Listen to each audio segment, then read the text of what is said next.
آدم کی اولاد کو اس زمین پر اس لیے اتارا گیا کہ حضرت آدم نے شجر ممنوع کھانے کا جرم کیا تھا، مگر قرآن مجید ہم نے یہ بھی بتاتا ہے کہ حضرت آدم نے اس گناہ کی معافی مانگی تھی اللہ میاں سے، اور اللہ میاں نے اسے معاف بھی کر دیا تھا. تو اگر معافی دے دی گئی تھی تو سزا کیوں نہیں ختم کی گئی؟ کیونکہ سزا کے نتیجے میں وہ زمین پہ کوئی سزا سے تعلق نہیں ہے، تو اللہ کی اسکیم پہلے سے موجود تھی کہ ان کو دنیا میں آنا ہے، وہاں ان کو رکھا گیا تھا ایک باغ میں. حضرت آدم کا بہکنا پہلے سے طے تھا. یہ بات یہ کہ دنیا میں آنا طے تھا، دنیا میں تو ان کو دنیا میں اسی لیے آیا نا کہ شیطان نے ان کو بہکا دیا تھا. ہمیں یہ بتایا ایسا نہیں ہے. دیکھیے ان کو دنیا میں بھیجا گیا، دنیا میں وہ پیدا ہوئے. قرآن تو کہتا ہے اسی زمین کی مٹی سے پیدا ہوئے، یعنی جنت کہیں اور اوپر نہیں، اسی کے اندر. بھائی وہ ایک باغ تھا اس دنیا کا، قرآن مجید نے اس کو بیان کر دیا. جی یقیناً اسی دنیا میں تھا. قرآن مجید آپ کو بتاتا ہے کہ اسی زمین کی مٹی سے ان کو پیدا کیا گیا ہے. اسی زمین کی مٹی سے پیدا کر کے ان کو ایک باغ میں رکھا گیا تاکہ ان کی فطرت ظہور پذیر ہو جائے، اور جو ابتدائی ہدایت ان کو ملنی ہے وہ عملی طریقے سے مل جائے. ویسے وہ سزا پھر کیوں نہیں ختم ہوئی؟ سزا تو تھی نہیں. یہ تو آپ نے الفاظ استعمال، قرآن نے تو نہیں کہا کہ یہ کو سزا دی گئی تھی. قرآن مجید نے کہا کہ جب وہ ان کے لیے تعلیم کا عرصہ ختم ہو گیا، ان کی فطرت ظہور پذیر ہو گئی، معلوم ہو گیا ان کو کہ انانیت کیا ہے، توبہ کیا ہے، رجوع کیا ہے، خدا سے تعلق کیا ہے، غلطی کہاں سے ہونی ہے، یہ بات واضح ہو گئی ان کے اوپر. تو گویا یوں سمجھ لیجئے کہ جس طرح آپ ایک شخص کا انتخاب کرتے ہیں، اس کو ایک اکیڈمی میں رکھ کے تھوڑی سی تربیت دیتے ہیں، اس کے کچھ نتائج نکلتے ہیں، وہ نتائج اس کے سامنے رکھ دیتے ہیں، اس کے بعد آپ کہتے ہیں کہ آپ جائیے، اب میدان میں اتر جائیے اور اپنا کام. گاندھی صاحب، کیا حضرت آدم کا ارادہ بھی کمزور پڑ گیا تھا جو شیطان انہیں بہکانے میں کامیاب ہو گیا؟ آدم ہی تھے، یعنی وہ کوئی الگ سے مخلوق تو نہیں تھے نا.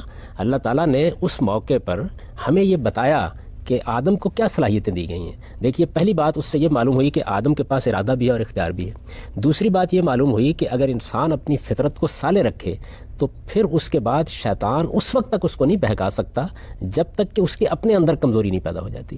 وہ کمزوری کیسے پیدا ہوتی ہے؟ وہ بعض اوقات کسی اچھے پہلو سے بھی پیدا ہو جاتی ہے. مثلا قرآن مجید نے یہ بتایا ہے کہ شیطان نے بار بار جس چیز کی ترغیب دی سیدنا آدم علیہ السلام کو، وہ چیز اپنی ذات میں کوئی بری چیز نہیں تھی. اس نے کہا کہ آپ اس درخت کا پھل اگر چکھیں گے تو اس سے آپ کو حیات جاوداں حاصل ہو جائے گی، ابدی زندگی حاصل ہو جائے گی، آپ اٹرنل لائف میں داخل ہو جائیں گے، ورنہ موت آپ کے سر کے اوپر منڈلا رہی ہے. اگر آپ نے اس درخت کا پھل نہیں چکھا تو اس کا نتیجہ آپ کے حق میں یہ نکلے گا کہ آپ موت کے حوالے کر دیے جائیں گے. تو انسان زندگی کا خواہاں ہے، حیات جاوداں چاہتا ہے. آپ یہ دیکھیے کہ قدیم ترین کہانیوں سے ہم آب حیات کی تلاش میں نکلے ہوئے ہیں. اگرچہ خضر بھی وہاں جا کے رہنمائی کرتا ہے یا نہیں کرتا، لیکن بہرحال نکل تو کھڑے ہوتے ہیں. تو شیطان نے بالکل یہی بات کہی. قرآن مجید میں الفاظ یہ ہے کہ کیا میں تمہیں ایک ایسی چیز کی طرف رہنمائی نہ کروں، الا ملک لا یبلا، ایک ایسی بادشاہی جو کبھی ختم نہیں ہوگی. اور یہی وجہ ہے کہ درخت کے بارے میں بھی یہ کہا کہ یہ ایک مجازی تعبیر تھی، ہمیشگی کا درخت. میں نے تو اس کو واضح کیا ہے اپنی تفسیر میں بھی کہ اصل میں شیطان نے کیا شیطان نے آ کر وہی جذبات بھڑکائے جو آج بھی ہمارے لیے سب سے بڑی لغزش کا باعث بنتے ہیں. یعنی انسان کے اندر ایک انانیت ہے، دوسرے جنس کے دائیات ہیں. اس نے ان دوسرے دائیات کو بھڑکا دیا اور اس کا نتیجہ یہ نکلا کہ وہ معاملہ ہو گیا جس سے اصل میں نسل کی ابتدا ہوئی. اور یہ نسل کی ابتدا ہے جس کو اس نے اس طرح تعبیر کیا تھا کہ اگر آپ نے یہ کام نہیں کیا تو اس کے نتیجے میں تو موت آ جائے گی. زندگی آپ کو ملی اسی صورت میں سکتی ہے کہ آپ اپنی اولاد کو آگے بڑھائیں. اور یہی وجہ ہے کہ اس کے اس مشورے پر عمل کرنے کے نتیجے میں وہ معاملہ ہونا شروع ہو گیا جس کے بعد شیطان پھر حضرت آدم کو نہ بہکاتا تو بنی نوع انسان کبھی وجود میں نہ آتی. نہیں دیکھیے بات یہ ہے کہ یہ جو واقعات کے بارے میں یہ طے کرنا ہوتا ہے نا کہ اگر وہ ایسا نہ کرتا، اللہ تعالیٰ نے ایک اسکیم بنائی، اس اسکیم کا ظہور کسی دوسری صورت میں ہو جاتا. اسباب کام کرتے. شیطان نے اللہ میاں کی اسکیم میں مداخلت کی.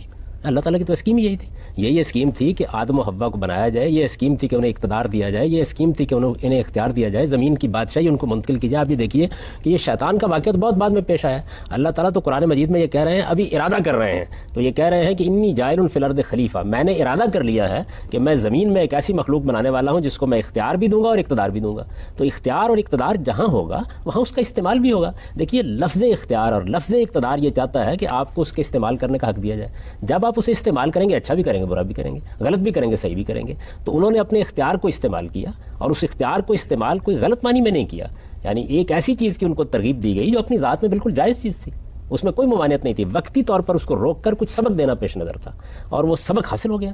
یعنی معلوم ہو گیا کہ سرکشی اور انانیت نہ ہو تو غلطی کرنے کے بعد بھی انسان خدا کی طرف رجوع کرتا ہے، اور اگر انسان خدا کی طرف رجوع کرے تو وہ بڑی سے بڑی غلطی کو بھی معاف کر دیتا ہے، اور معاف ہی نہیں کرتا بلکہ برگزیدہ کر کے پیغمبری کے منصب پر فائز کر دیتا ہے. ٹھیک، آپ پوچھیے.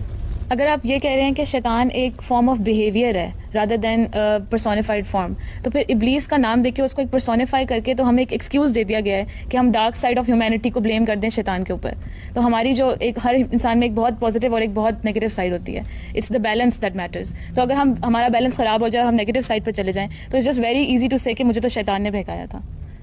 پہلی بات تو یہ بھی ہے کہ میں نے یہ نہیں کہا کہ یہ ایک رویے کا نام ہے. میں نے یہ کہا ہے کہ جس وقت یہ رویہ کوئی شخص اختیار کرتا ہے تو پھر اس شخص کے لیے یہ ایڈجیکٹو یا اس میں صفت استعمال کیا جاتا ہے. یعنی شیطنت تو ایک رویے کا نام ہے, لیکن اس کو کوئی اختیار کرے گا نا. انسان اختیار کرے گا, جنات بھی اختیار کر سکتے ہیں, اس لیے کہ ان کے پاس بھی ارادہ اور اختیار ہے. پھر دوسری بات میں نے آپ کی خدمت میں عرض کی ہے کہ اصل میں ابتدا ہم سے ہوتی ہے. یعنی کسی کو ہمارے اوپر اثر انداز ہونے کا حق نہیں دیا گیا جب تک ہم خود اس کے لیے موقع فراہم نہیں کر دیتے. ہمیں ارادہ اور اختیار دیا گیا ہے. ہم اس ارادے اور اختیار کو یا صحیح استعمال کرتے ہیں یا غلط استعمال کرتے ہیں. جب ہم اس کو غلط استعمال کرتے ہیں تو اس موقع کے اوپر پھر شیاطین جن کو بھی اور انسانوں کے اندر جو سرکش لوگ ہوتے ہیں ان کو بھی موقع مل جاتا ہے کہ وہ ہمیں ترغیب دیں. دیکھیے, ایک آدمی کے اندر جرم کرنے کے داعیات پیدا ہوتے ہیں. پھر اس کے بعد کیا ہوتا ہے, کچھ لوگ جو گرد و پیش میں آپ ہی کی گرد و پیش میں موجود ہوتے ہیں ان کے اندر بھی وہ چیزیں موجود ہوتی ہیں, اس کے قریب ہونا شروع ہو جاتے ہیں. ایک ایسی صحبت وجود میں آتی ہے جس میں بعض اوقات وہ ڈاکے ڈالنے کا منصوبہ بنانا شروع کر دیتا ہے, چوری کرنے کا منصوبہ بنانا شروع کر دیتا ہے. اب یہ لوگ جو پہلے سے غلط راستہ اختیار کیے ہوئے تھے, یہ کس شخص کا کردار ادا کر رہے ہوتے ہیں؟ شیطان کا کردار ادا کر رہے ہوتے ہیں. بالکل اسی طریقے سے جب وہ اپنے ارادے کو غلط استعمال کرتا ہے تو ایک موقع پر شیاطین جن بھی اس پر اثر انداز ہونا شروع ہو جاتے ہیں. پہلا انیشیٹو آپ لیتے ہیں, تحریک آپ کے اندر سے ہوتی ہے, فیصلہ آپ کرتے ہیں. انسان کا ارادہ و اختیار اتنی غیر معمولی قوت ہے کہ وہ نہ صرف یہ کہ تمام شیاطین پر اس کے ذریعے سے غلبہ پا سکتا ہے, بلکہ اگر وہ ابتدا نہ کرے تو کوئی شیطان اس پر اثر انداز بھی نہیں ہو سکتا. تو اصل میں پہلے تو ہم جو کچھ کرنا کرتے ہیں, اور کسی کو آپ نہیں ٹھہرا سکتے اس معاملے میں مجرم. قرآن مجید نے دیکھیے کتنی خوبصورتی سے اس کو بیان کیا. قرآن مجید یہ کہتا ہے کہ وَمَن یَعْشُ عَن ذِکْرِ الرَّحْمَٰنِ نُقَیِّضْ لَهُ شَیْطَانًا فَهُوَ لَهُ قَرِینٌ. جو آدمی خدا کی یاد سے پہلے اپنے آپ کو غافل کر لیتا ہے, پہلے انسان یہ کام کرتا ہے. خدا کی یاد سے غافل کرنے کا مطلب یہ ہے کہ وہ سرکش ہو گیا ہے, وہ اپنے آپ کو خدا کا بندہ نہیں سمجھتا, وہ نہیں سمجھتا کہ مجھے کسی کے سامنے جواب دہ ہونا ہے. اب جب وہ انسانوں کی جان مال آبرو کے خلاف اٹھ کھڑا ہوتا ہے تو اس کے بعد وہ مرحلہ آتا ہے کہ ہم پھر کسی نہ کسی شیطان کو اس کے اوپر مسلط کر دیتے ہیں, اور وہ پھر اس کا ساتھی بن کر ہمیشہ اس کا ساتھ دینے کے لیے تیار ہو جاتا ہے. یہ شیطان انسانوں میں سے بھی ہوتے ہیں, یہ شیطان جنات میں سے بھی ہوتے ہیں. تو اصل میں یہ بعد کا مرحلہ ہے. یعنی پہلے ہم ایک غلطی کرتے ہیں, اس کے بعد آ کر شیاطین ہم پر اثر انداز ہوتے ہیں. پہلے ہم غلط کام کے لیے باہر نکلتے ہیں, اس کے بعد بری صحبت ہم پر اثر انداز ہونا شروع ہو جاتی ہے. بالکل ایسے جیسے انسانوں سے آپ متاثر ہوتے ہیں, اسی طرح آپ جنات سے بھی متاثر ہوتے ہیں. ناظرین صاحب, شیاطین جن مادی مخلوق ہیں, انسان بھی مادی مخلوق ہے, تو یہ شیاطین جن انسان کو مابعد الطبیعتی طریقے سے کس طرح بہکا سکتے ہیں؟ میرا پوچھنے کا مطلب ہے ان کا میکانزم آف ایکشن کیا ہے؟ یہ تو ہم نہیں جانتے. اس کی وجہ یہ ہے کہ بے شمار ایسی مخلوقات ہیں کہ جن کے عمل کرنے کے طریقوں سے ہم واقف نہیں ہیں. لیکن دیکھیے, موجودہ سائنس نے مادی علوم پر تحقیق کی تو معلوم ہوا کہ کتنی چیزیں ہیں جو ہمارے جینز میں سے, ہمارے باہر, ہمارے داخل میں سے, ہمارے خارج میں سے, اس مادی کائنات میں سے ہم پر اثر انداز ہو رہی ہیں. یعنی کتنی چیزیں ہیں. پھر ان چیزوں کو گرفت میں لے لیا گیا ہے. آپ یہ دیکھیے کہ آوازیں جن کو ہم سمجھتے تھے کہ تحلیل ہو جاتی ہیں, ہمیں معلوم ہوا کہ محفوظ رہتی ہیں. ہم یہ خیال کرتے تھے کہ بہت سی چیزیں ایسی ہیں کہ جو ہمارے ساتھ ہی دفن ہو جائیں گی, معلوم ہوا کہ وہ خود کائنات کے نظام کے اندر نقش ہو جاتی ہیں. تو اس طرح بہت سی ایسی حقیقتیں ہیں جن کو ظاہر ہے کہ ہم بتدریج دریافت کرتے ہیں اور اپنے علوم میں بھی دریافت کر رہے ہیں. اب جنات کس طریقے سے کام کرتے ہیں, چند بڑی بڑی باتیں ان کے بارے میں ہمیں بتا دی گئی ہیں کہ ان کی تخلیق مادے کی اس فارم سے ہوئی ہے جس کو ہم زیادہ سے زیادہ سمجھانے کے لیے انرجی سے تعبیر کر سکتے ہیں. یہ بتا دیا گیا ہے کہ وہ چونکہ ایک ایسی مخلوق ہے کہ جس کو آپ دیکھ نہیں سکتے, تو اس وجہ سے وہ آپ کے اوپر اثر انداز ہوتی ہے تو آپ کے شعور پر جا کر اثر انداز ہو جاتی ہے. اثر انداز کس وقت ہوتی ہے؟ جب آپ اثر انداز ہونے کا موقع فراہم کرتے ہیں. یہ بالکل ایسے سمجھیے آپ جیسے عام طور پر آپ کو پیرا سائیکالوجی کے لوگوں نے یہ بتایا ہوگا کہ اگر کوئی آدمی کسی کو ہپنوٹائز کرنا چاہے تو یہ ممکن نہیں ہے جب تک معمول خود اپنے آپ کو پیش نہ کر دیں. یعنی اگر آپ مزاحمت کرنا شروع کر دیں, آپ یہ مزاحمت کرنا شروع کر دیں کہ آپ کو ہپنوٹائز نہیں ہونا, تو کوئی بڑے سے بڑا آدمی بھی آپ کو نہیں کر سکتا. تو اصل میں آپ کا ارادہ ہے جسے پہلے آپ کمزور کرتے ہیں یا وہ کمزور ہو جاتا ہے. جب کمزور کر لیتے ہیں یا کمزور ہو جاتا ہے پھر سب کے اثر انداز ہونے کا موقع مل جاتا ہے. میں اگر یہ فیصلہ کر لوں کہ مجھے کوئی بری صحبت اختیار نہیں کرنی, کسی برے انسان کی ترغیب پر توجہ نہیں دینی, کان نہیں دھرنے, کچھ بھی نہیں ہوگا. پہلے میرے اپنے اندر کمزوری پیدا ہوتی ہے, میں کچھ کشش برائی کی طرف محسوس کرتا ہوں, اس کے بعد اس برائی کے علمبردار جو سوسائٹی کے اندر موجود ہوتے ہیں میرے قریب آنا شروع ہو جاتے ہیں. آپ نے اگر یہ دیکھنا ہو تو آپ اپنے سیاستدانوں کو دیکھ لیں, سب سے بہتر نمونے آپ کو وہاں ملیں گے. یعنی کس طریقے سے پہلے اقتدار کی ہوس پیدا ہوتی ہے, دولت کی ہوس پیدا ہوتی ہے, اس کے بعد قوم, ملک اس کے مفادات پر سے پش ڈالنا شروع کر دیتے ہیں, پھر ان کے گرد و پیش وہ لوگ اکٹھے ہونا شروع ہوتے ہیں جو پہلے سے سرکشی اختیار کر چکے ہوتے ہیں, اور آپ دیکھتے ہیں کہ پھر ان کو بھی وہ اپنے ہی راستے کے اوپر چلانے میں کامیاب ہو جاتے ہیں. بالکل شیطان ایسے ہی کرتا ہے. صاحب لیکن ایک سمپل لاجک یہ ہے کہ جو سپیریئر پاور ہے وہی ایک انفیریئر پاور کے اوپر اثر انداز ہو سکتی ہے, ایک انفیریئر پاور سپیریئر پاور کے اوپر اثر انداز نہیں ہو سکتی. اب اگر انسان اشرف المخلوقات ہے, ساری مخلوقات میں سب سے سپیریئر ہے, تو ایک انفیریئر مخلوق اس پر کس طرح اثر انداز ہو سکتی ہے؟ دونوں چیزیں غلط فہمی پر مبنی ہیں. پہلی بات تو یہ ہے کہ اشرف المخلوقات کی تعبیر قرآن کی تو نہیں ہے. قرآن مجید تو یہ کہتا ہے کہ ہم نے بنی آدم کو فضلنا علی کثیر ممن خلقنا, اپنی بہت سی مخلوقات پر فضیلت دی ہے. یہ نہیں کہا کہ سب مخلوقات پر یعنی انسان اشرف المخلوقات نہیں ہے, یہ تو قرآن نے نہیں کہا, یہ کسی صحیح حدیث میں بھی نہیں ہے. یہ تو اصل میں ایک محاورہ ہے جو لوگوں نے اختیار کر لیا. ہر مخلوق اپنے آپ کو اشرف المخلوقات سمجھتی ہے. انسان کو اللہ نے بڑا اعزاز دیا ہے, بڑا شرف دیا ہے. یہ کہا ہے کہ وَلَقَدْ كَرَّمْنَا بنی آدم, ہم نے بنی آدم کو بڑی تکریم عطا کی ہے اور بڑا شعور دے کر اس کو بھیجا ہے. لیکن یہ نہیں کہا کہ تمام مخلوقات میں برتری دی ہے. یہ کہا ہے عَلَىٰ كَثِيرٍ مِّمَّنْ خَلَقْنَا.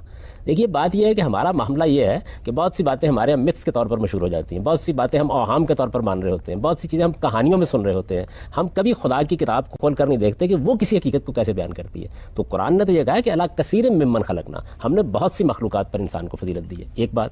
دوسری بات یہ ہے کہ یہ بات ہی درست نہیں ہے کہ ایک برتر مخلوق کی صرف اثر انداز ہوگی. دیکھیے بات یہ ہے کہ تمام حیوانات کتنے کمتر ہیں, اس کے باوجود ہم پر اثر انداز ہو جاتے ہیں. بعض اوقات ہمیں مار تک ڈالتے ہیں, بعض اوقات ہم ان کے معاملے میں بالکل بے بس ہو جاتے ہیں. اگر کبھی تجربہ کرنا ہو تو ایک طرف انسان کی برتری دیکھیے کہ وہ شیر کو پنجرے میں قید کر لیتا ہے, دوسری طرف اس کی بے بسی دیکھیے کہ اگر جنگل میں کہیں سانپ کا پیش آ جائے, کہیں جنگل میں سانپ کا پیش آ جائے تو دیکھ لیجیے کس حالت کو پہنچ جاتا ہے. لیکن اب سے ہم جن کو پنجرے میں قید نہیں کر سکتے, ہم جانور کو تو کر لیں گے, جن کو کیسے کریں گے؟ میں آپ سے گزارش کر رہا ہوں, دیکھیے بات یہ ہے کہ کر سکتے ہیں یا نہیں کر سکتے, اس معاملے میں لوگ اپنے تجربات مختلف بیان کرتے ہیں. اور ایک وقت آپ نے دیکھا قرآن نے بھی یہ بیان کیا کہ اللہ تعالیٰ نے انہی جنات کو, جن کو آپ برتر مخلوق کہہ رہے ہیں, ان کو سیدنا سلیمان کی گرفت میں دے دیا تھا. وہ ان کے لیے کام کرتے تھے. یعنی قرآن مجید نے اس کی پوری تفصیل بیان کی ہے. پھر وہ واقعہ بیان کیا جس کے بعد جنات کو یہ معلوم ہوا کہ ان کے علم کے بھی حدود ہیں. وہ اتنا غیب کا علم نہیں رکھتا, اس لیے کہ سید سلیمان کی موت کے بارے میں وہ پہلے سے نہیں جان سکے کیا صورتحال ہوئی اور کیا نہیں ہوئی.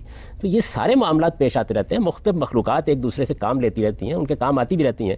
مثال کے طور پر دیکھیے نا کہ جنگ بدر کے بارے میں قرآن یہ بیان کرتا ہے کہ اس میں انسان لڑنے کے لیے اترے, لیکن ان کی مدد کے لیے ہم نے فرشتے ان کی پشت پر کھڑے کر دیے. تو وہاں دیکھیے کہ ایک بڑی برتر مخلوق جو فرشتے ہیں, جو جنات سے بھی زیادہ برتر ہے اپنی خلقت کے لحاظ سے, وہ انسان کی مدد, تائید اور اس کی رہنمائی کے لیے. لیکن صاحب اگر جنگ بدر میں فرشتے کھڑے کر دیے تو پھر جنگ احد میں کیوں نہیں کیے؟ یہ بات یہ ہے کہ اللہ تعالیٰ کا ایک قانون ہے مدد کرنے کا. وہ مدد کرنے کا قانون یہ ہے کہ جب آپ کسی اللہ تعالیٰ کے کام کے لیے میدان میں اترتے ہیں تو آپ کو کوئی غلطی نہیں کرنی. اگر آپ نے صبر اور ثبات سے کام لیا ہے تو مدد ملے گی, اگر ایسا نہیں ہے تو نہیں ملے گی. وہاں مسلمانوں نے غلطی کی, اس کی سزا دینی ضروری تھی, اس لیے کہ ان کا تزکیہ مقصود تھا, ان کو الگ کرنا مقصود تھا, اور یہ بتانا مقصود تھا کہ وہ بھی اپنے آپ کو پاکیزہ بنانے کے لیے اپنی غلطیوں پر توجہ کریں. تو اللہ کے قانون کو سمجھنا چاہیے. یہ بالکل ایسے ہی ہے کہ آپ دیکھیے کہ آپ حفظان صحت کے اصولوں کی اگر پابندی نہیں کرتے ہیں تو اس کے بعد شفا بھی اللہ دیتا ہے, زندگی بھی اللہ دیتا ہے, موت بھی اللہ دیتا ہے, لیکن جو آپ نے خلاف ورزی کیا اس کی سزا بھی پھر اس کے قانون کے مطابق آپ کو مل جاتی ہے. تو یہی معاملہ اس وقت ہوا جنگ احد میں. تو آپ جانتے ہیں کہ رسالت میں آپ صلی اللہ علیہ وسلم نے جو ایک جنگی تدبیر بتائی تھی, مسلمانوں کے ایک حصے نے اس کی خلاف ورزی کی. جب خلاف ورزی کی تو اللہ تعالیٰ اس پر تبصرہ کرتے ہیں سورہ آل عمران میں, اور یہ کہتے ہیں کہ یہ مقصد تھا تاکہ معلوم ہو جائے کہ تم میں سے کون پیغمبر کے ساتھ کھڑا ہے حقیقی معنی میں اور کون نہیں کھڑا ہے. تو چونکہ دنیا آزمائش اور امتحان کے اصول پر بنی ہے, اس وجہ سے یہاں یہ تو نہیں ہو سکتا کہ ایک ہی معاملہ کیا جائے. انسان جو رویہ اختیار کریں گے اس کے لحاظ سے ان کے ساتھ معاملہ کیا جائے.